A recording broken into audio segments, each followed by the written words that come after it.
Aussi loin que remonte l'histoire des civilisations humaines, on sait que le premier soldat fut un fantassin. Mais c'est seulement au XVe siècle, par la volonté de Louis XI et Louis XII, qu'est instituée en France une organisation militaire permanente. Dès lors, naissent les premiers régiments d'infanterie. Les 5 grands vieux. Garde française, Picardie, Piémont, Navarre, Champagne. De basses conditions sociales, souvent négligées par rapport aux cavaliers, les fantassins gagnent progressivement en considération. Braves, armés de piques, la piétaille en formation carrée s'oppose à la cavalerie adverse. C'est au camp du Pont de l'Arche, au sein des troupes royales, que les mercenaires suisses, à partir de 1480, vont servir d'instructeurs aux troupes de la couronne. Ils communiquent leur savoir à des hommes qui figurent le creuset de l'infanterie française. L'arme à feu se généralise lentement. Et désormais, le fantassin s'élève au niveau du cavalier cuirassé, par la puissance de feu qu'il déchaîne. Enfin, la Palisse, Bayard, Montluc et Gaston de Foix, en conduisant ses troupes de qualité sur les champs de bataille tels que Pavie ou Marignan, ont au gré des défaites et des victoires contribué à améliorer l'état d'esprit du fantassin et, la bataille finie, lui permettent de retrouver un cadre réglementaire de vie, ainsi qu'une vraie place au sein de l'armée en campagne.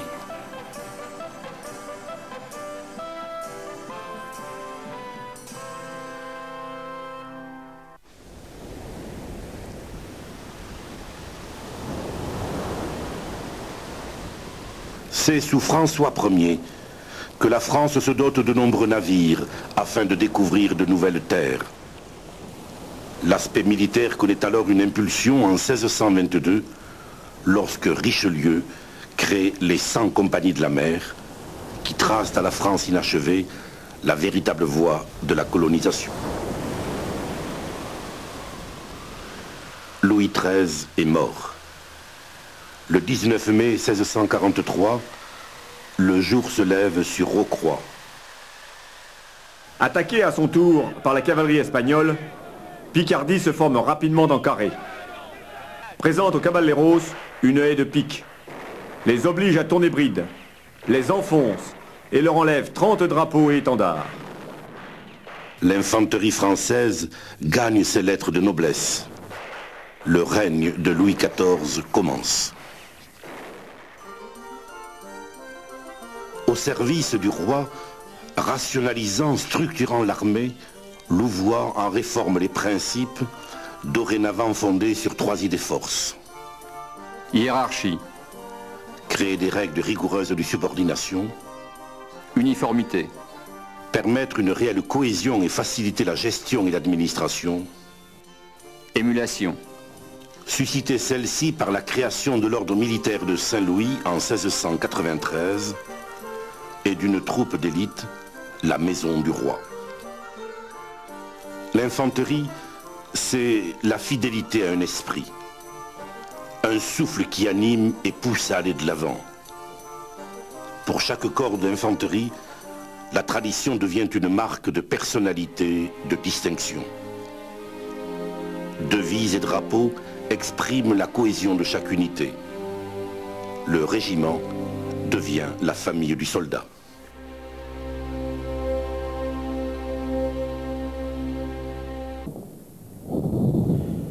Le silex, cette pierre à feu que les Italiens appellent fossile, donne son nom à l'arme nouvelle, le fusil. Allongée d'une baïonnette par Vauban, elle permet aux fantassins de maîtriser simultanément le choc et le feu.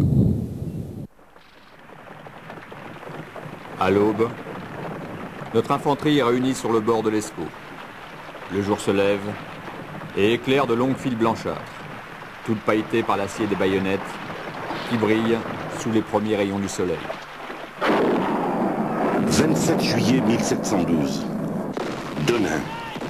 Victoire d'infanterie, victoire populaire, victoire nationale.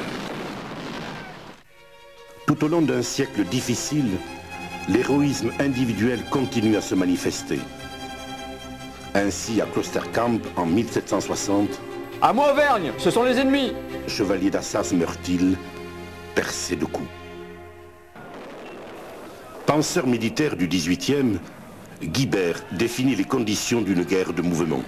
Avant la bataille, il faut manœuvrer. Et pour cela, la colonne s'impose.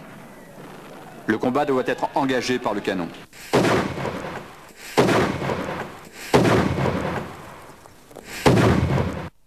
Nous sommes à l'aube de la Révolution. Et la France est l'État le plus puissant du monde.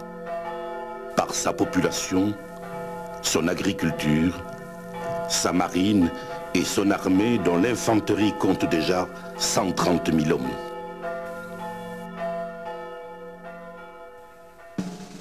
Effrayée par le spectre républicain, une coalition de monarques européens menace aux frontières. L'Assemblée se doit de faire appel à des volontaires dont le sentiment national s'enflamme.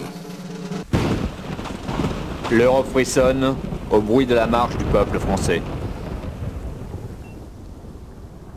L'attribution d'un numéro d'ordre aux unités n'empêche en rien la fierté d'appartenir à ci-devant Bourgogne, Condé ou Austrasie.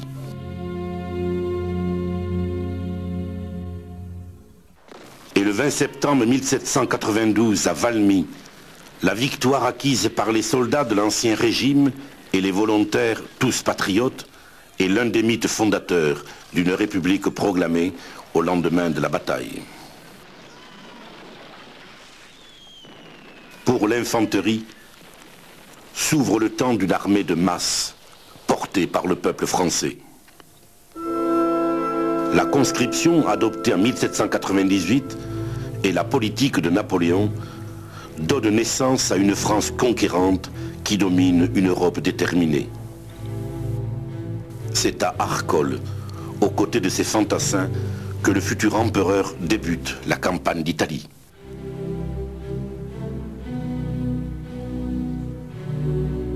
Le 13 janvier 1797, la division Masséna s'engage à Vérone. La campagne d'Italie bat son plein.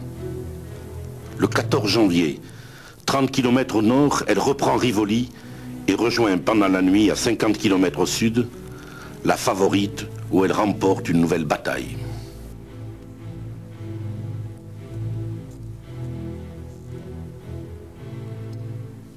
Le geste du capitaine Latour d'Auvergne, reprenant du service comme simple soldat à l'âge de 56 ans, est exemplaire. Nommé premier grenadier de la République par Napoléon, il meurt 2 mois plus tard à Oberhausen. 1805, le soleil se lève sur Austerlitz. L'empereur offre à la France un succès militaire retentissant par une manœuvre d'infanterie d'exception. J'ai livré 30 batailles comme celle-ci, mais je n'en ai vu aucune où la victoire ait été si décidée et où les destins aient été si peu balancés. Je suis content de vous. Vous avez couvert vos aigles d'une gloire immortelle. Le fantassin entraîné gagne des batailles. En 1815, les guerres révolutionnaires et d'empire prennent fin. Elles ont coûté à la France 2 500 000 hommes. La France aspire à la paix. Journée incompréhensible, singulière défaite, où malgré la plus horrible catastrophe, la gloire du vaincu n'a point souffert, ni celle du vainqueur augmentée. La mémoire de l'un survivra à sa destruction, la mémoire de l'autre s'ensevelira peut-être dans son triomphe.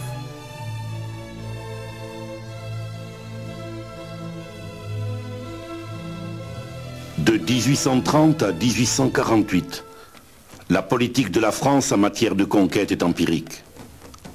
Cependant, la réforme des troupes de la marine ouvre l'aventure coloniale qui va se concrétiser.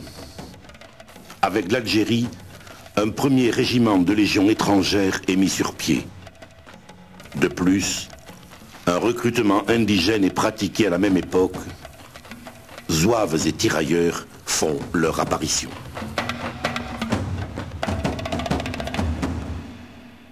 Les explorateurs que sont ces marins, vêtus en fantassins, s'en différencient par leur insigne, l'ancre. En 1838, le duc d'Orléans vient de créer les chasseurs qui adoptent la carabine rayée. Pour ces hommes, le feu et le mouvement en tirailleur ont priorité sur le choc et la ligne. Chasseurs, on va me tuer si vous ne vous rendez pas. Je viens vous dire de vous défendre jusqu'à la mort. C'est ainsi qu'en 1845, le capitaine Dutertre exhorte ses hommes au combat de Sidi Ibrahim. Le 8e bataillon de chasseurs résiste héroïquement jusqu'au sacrifice suprême. Malgré les promesses de paix, le Second Empire marque la reprise de campagnes extérieures telles que la Crimée et l'Italie. Les succès sont brillants, mais le haut commandement n'en tire aucune leçon tactique. Dès lors, restant ferme face au feu de l'ennemi, ce sont les hommes qui font la pointe des improvisations sous forme de sang versé. À Cameroun en 1863, une seule compagnie de la Légion étrangère, face à un ennemi mexicain 10 fois supérieur en nombre, va inscrire à l'actif du fantassin français l'un de ses plus grands faits d'armes.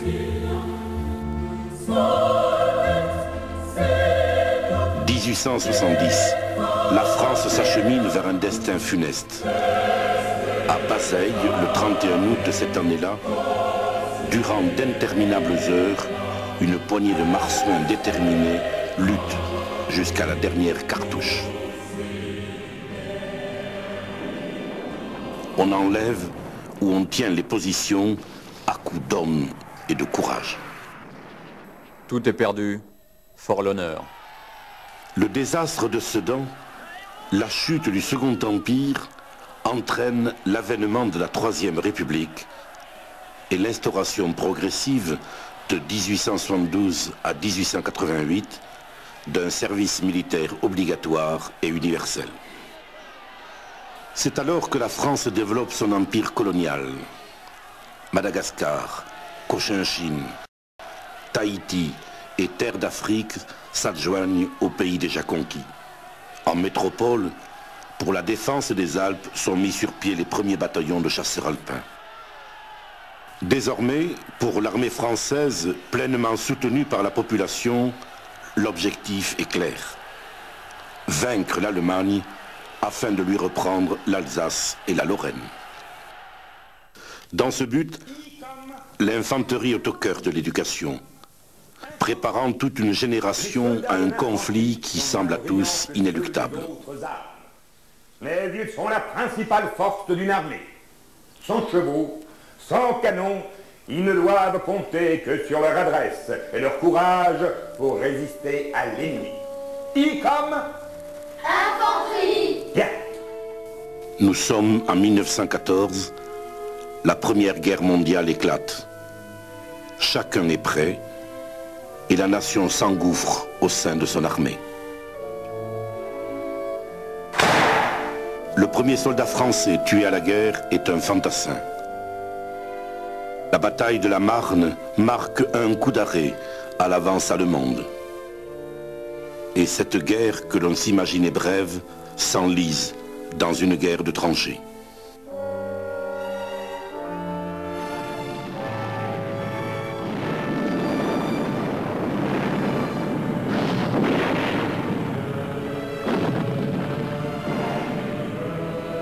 De bleu vêtu, son fusil Lebel à la main, le soldat français a 20 ans. Et c'est à Verdun, en 1916, qu'il va faire avec plus d'1 million de ses camarades le sacrifice de sa vie. Ma très chère épouse, en cas d'accident, ce qui est dans le domaine des choses pouvant survenir à un soldat en guerre, Je ne veux pas que tu restes ignorante de ce qui a pu m'arriver. Donc, si cette lettre est retirée de mes papiers, elle sera mise à la poste. Et en la recevant, tu sauras la vérité. J'aurais été tué par l'ennemi en accomplissant mon devoir de défenseur de la patrie. Je ne veux pas que tu pleures sur mon sort. On ne doit pas verser des larmes sur la tombe d'un soldat mort au champ d'honneur. Et à propos de tombe, je désire avoir celle du champ de bataille, c'est-à-dire, j'entends rester au milieu de mes camarades de combat. Je sais que tu élèveras notre fils à l'école de la loyauté et du devoir. Son tempérament bouillant te donnera sans doute quelques inquiétudes. Mais je te conseille de le guider vers la carrière militaire, où son idée et ses aptitudes semblent le mieux convenir. Avant de te dire adieu, je tiens à te remercier de longues et belles années que nous avons vécues ensemble, et l'un pour l'autre.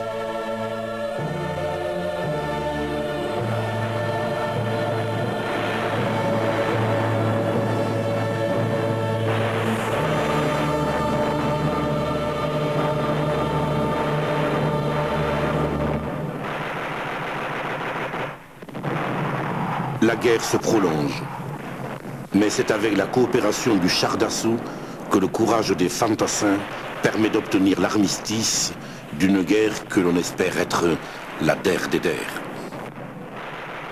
Fière des victoires prestigieuses de son infanterie, la France est traumatisée par ses pertes. La nation est exsangue. De la frontière belge aux Alpes s'édifie la ligne Maginot. Elle symbolise la politique défensive adoptée par l'État qui n'a pas su tirer les enseignements de sa victoire.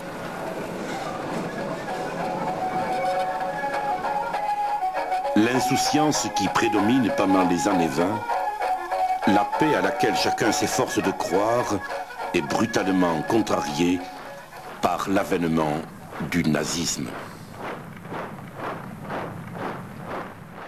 Dès 1936, le premier bataillon parachutiste est mis sur pied dans l'aviation. Bien que la France se réarme, son infanterie face à des Allemands très bien équipés est très vite dépassée. L'espoir dégagé par la victoire de Narvik en Norvège, obtenu par la qualité et la valeur technique des légionnaires et chasseurs alpins, est vite balayé lorsqu'en France, face à la Wehrmacht, l'impréparation de notre armée à la guerre moderne est mise en évidence malgré le sacrifice de 200 000 de ses fantassins. C'est d'Angleterre et de nos colonies qu'à partir de 1942, les forces françaises libres et l'armée d'Afrique, galvanisées par un esprit de revanche et équipées de matériels américains, en 1943, vont, à l'exemple de Bir Hakeim, montrer le chemin de la victoire.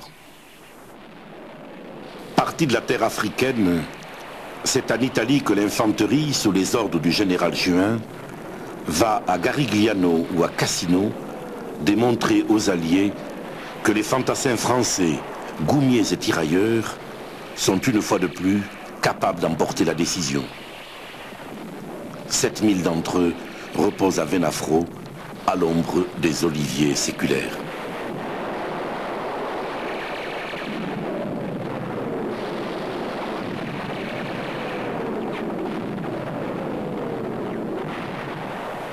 Sur la terre de France, de la Normandie, de la Provence jusqu'à l'Alsace, déterminés à vaincre, leur courage les a menés jusqu'à Berlin. Qu'ils soient légionnaires, paysans, tirailleurs, ouvriers ou chasseurs, tous évadés de France, ayant le même idéal de liberté, ils se sont battus ensemble et furent les artisans de la victoire. En Extrême-Orient, où l'essentiel des forces est constitué de fantassins, il manque à peu près tout ce qui est indispensable pour gagner une guerre. Des effectifs, des moyens adaptés et surtout une volonté politique constante et clairement définie. Dien Bien Phu. c'est l'Indochine. Comme tous mes camarades, on a ce qu'on appelle le mal jaune. Et lorsque je suis retourné à Dien Bien Phu, que j'ai descendu de l'avion, j'ai revu tout ce scénario, tous mes camarades, de l'infanterie, qu'on soit parachutiste, il y avait de tout à Dien Bien Phu. Et je rends hommage à tout le monde. Ben, croyez-moi, j'étais terriblement ému.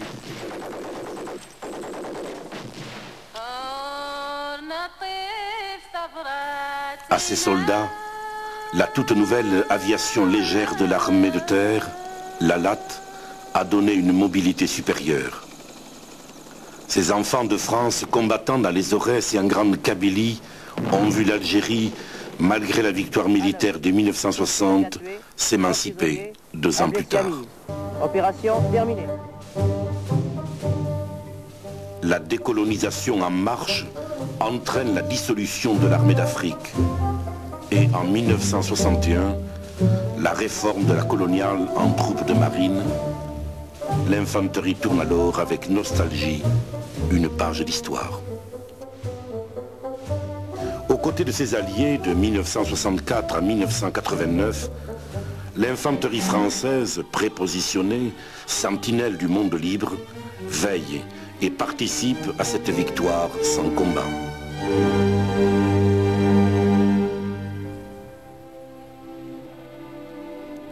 Aujourd'hui, l'infanterie française compte moins de 45 000 hommes. En paix depuis plus de 30 ans, elle n'en est pas moins intervenue aux 4 coins du monde, accomplissant avec dévouement des actions humanitaires, faisant respecter le droit international par leur engagement ou interposition et défendant les intérêts et les idéaux de la France là où ils sont menacés.